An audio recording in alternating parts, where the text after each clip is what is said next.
Assalamualaikum warahmatullahi wabarakatuh. Perkenalkan, nama saya Riki Purnama Bayuwaji dengan NIM 26050123120028. Di sini saya mahasiswa oceanografi yang ingin menjelaskan mengenai tugas praktikum dari survei hidrografi dan pemetaan laut. Untuk modulnya itu modul drone. Oke, langsung kita bahas saja. Jadi, untuk drone yang dipakai praktikum kemarin itu adalah namanya DJI Phantom 4 Pro V2. Jadi apa aja sih yang ada di DJI-nya itu? Jadi oke, lanjut aja. Jadi si DJI ini atau si drone ini merupakan UAV untuk pemetaan presisi infografi. Apa itu UAV? Unmanned Aerial Vehicle, adalah pesawat udara tanpa awak. Ia beroperasi via remote control jarak jauh atau secara otomatis melalui jalur terbang terprogram atau autopilot. Jadi melalui remote sensor ini dia akan bergerak secara otomatis. Kemudian untuk profilnya itu professional quadcopter, jadi 4 motor penggerak. Ada 4 motor penggerak. Ini beda dari DJI Phantom ini jenis lainnya. Terus spesialisanya adalah aerial fotografi dan mapping. Kemudian keunggulan utama adalah integrasi sensor visual superior dengan stabilitas manuver tingkat lanjut. Jadi seperti itu. Nah, ini merupakan unit fisiknya dari DJI Phantom 4 Pro V2. Jadi yang pertama itu adalah ada baling-baling yang 4 rotornya. Nah, ini untuk pemasangan baling-baling ini menggunakan sistem push and release. Jadi tekan dan putar hingga terkunci. Wajib mencocokkan baling-baling. Nah, cara mencocokkannya adalah di sini di bagian ini kan ada warna list kan. Warna listnya beda-beda. Ada hitam, seperti list hitam, ini ada list silver. Jadi nanti disesuaikan nih, list hitam disesuaikan dengan warna yang ada di petunjuk kayak gambar lah. Di sini disesuaikan, kalau hitam ya hitam, silver ya silver, seperti itu. Biar pada saat terbang itu DJI Phantom-nya bisa seimbang dan ya bisa terbang itu dengan simbol warna motor yang sama. Ini disesuaikan. Kemudian ada baterainya, menggunakan intelligent flight baterai, masukkan ke kompartemen belakang hingga terdengar suara klik. Jadi ada baterai semacam kotak itu, nanti dimasukkan lah, ada kompartemen lahnya istilahnya, gampang jadi. Kemudian remote controlnya tuh seperti ini remote controlnya dari DJI Phantom-nya itu. Kemudian jadi untuk hubungan perangkat seluler, HP atau tablet ke holder, sebenarnya nggak perlu. Jika sudah ini kan dari DJI Phantom sendiri sudah ada layarnya, displaynya, jadi nggak perlu HP lagi lah, seperti itu. Terus kemudian ke holder remote ambil data. Kemudian ada ini sensor dan gimbalnya.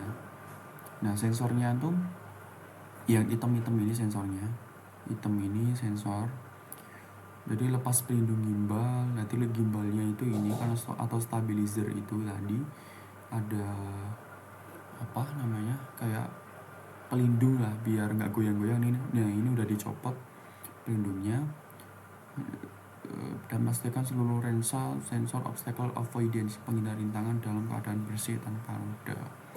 Oke, seperti itu. Tapi seperti itu sih dari penampakan fisiknya. Kemudian buat dari chipnya atau otak penerbangannya itu berupa navigasi. Jadi inputnya itu berupa navigasi atau stabilitas. Jadi menggunakan GPS dan GLONASS menentukan posisi spasial absolut di udara. Nah, cara menentukan jika pada saat ingin terbang itu kan perlu ada penyesuaian GPS dulu. Nah itu caranya adalah dengan bukan menggoyang-goyangkan, tapi mengangkat atau membalikkan lah dari unit DJI ini hingga GPS-nya ini ya terdetek gitulah. Terus ada juga IMU, jadi Inertial Measurement Unit, mengatur keseimbangan kemiringan dan orientasi fisiknya. Ada otaknya sendiri, jadi flight controller memproses input remote GPS sensor lingkungan. Nah outputnya berupa daya penggerak tadi, menerima perintah untuk bermanuver, menyesuaikan pitch, roll, yaw, throttle, ya disesuaikanlah kecepatan putaran baling-balingnya. Nah ini navigasi dan pemantauan secara real time-nya. Nah itu menggunakan satelitnya GPS dan GLONASS, menjamin penguncian koordinat yang presis dan stabil. Langsung 2, kayak multi band deh ini deh, multi band. Nah sistemnya tuh ada Acoustic 2.0, jadi teknologi transmisi eksklusif yang mengunci koneksi stabil antara unit dan pilot. Jadi sistem Acoustic-nya itu 2.0 menjamin transmisi atau live feed video format HD secara real time hingga jarak operasional beberapa kilometer tanpa latensi yang merusak misi. Nah ini mungkin radiusnya kemarin setahu saya itu 2 km. Terus kemudian untuk spesifikasi dari fondasi dari kameranya itu sendiri, pada pemetaan udara kualitas gambar adalah syarat mutlak lah, bukan sekedar nilai tambah. Sensor besar beresolusi 20 megapiksel menangkap detail permukaan bumi dan ketajaman ekstrim, membentuk fondasi data yang mentah yang krusial untuk menghasilkan peta dan tingkat akurasi tinggi. 20 megapiksel lah intinya. Jadi mungkin perbedaan dari drone biasa lah, drone hobi atau dengan DJI Phantom 4 Pro itu dari dia capture-nya lah. Jadi ini yang drone hobi itu pemindahan pixel berurutan, jadi rentan terhadap jelly atau rolling shutter effect saat drone terbang cepat. Ya kayak walaupun terekam tapi kayak kan saking cepatnya itu kan, jadi nggak bisa membedakan, mengcapture objeknya secara tegak lah gitulah. Objek bergerak atau geometri bangunan menjadi distorsi melengkung kita coba atau fotografi dan nah si DJI Phantom 4 Pro ini menangkap seluruh frame secara serentak. Jadi bisa tegak gitu kan. Menggunakan distorsi sebelumnya pada kecepatan tinggi menjamin akurasi geometri posisi objek yang absolut dalam fotonya. Seperti itu. Nah buat anatomi datanya itu ada pertama kan tadi menggunakan teknologi tadi secara serentak tadi, simultaneous frame capture tadi kan, visualnya resolusi tinggi, kemudian koordinat GPS tadi secara akurat, kemudian orientasi IMU-nya biar keseimbangannya itu tadi drone ataupun kameranya. Nah tadi diintegrasikan jadi file foto geotext. Jadi selama misi pemetaan, kamera tidak sekedar mengambil gambar. Setiap shutter atau potret lah ditekan, sistem secara otomatis menanamkan label spasial absolute atau geotext ke dalam metadata foto, menghasilkan untuk dijahit dalam software pengolahan data seperti itu. Nah untuk jalur terbangnya sendiri ini selain menggunakan dari kontrol ini kayak joystick ini bisa juga di setting lah lewat aplikasi dari DJI-nya sendiri berupa DJI Keys Pro, Pix, di capture atau satunya lagi tapi lupa gitu. Jadi kayak di setting lajur perumnya gitu lah. Jadi nanti digitasi, nanti otomatis jalan sendiri. Posisi geometrinya misalkan rute grid terprogram secara otonom kan seperti itu. Terus konsistensi overlap, memastikan setiap foto tumpang tindih overlap dengan sempurna sesuai persentase yang ditentukan secara utama untuk rekonstruksi peta 3D lah. Seperti itu. Nah,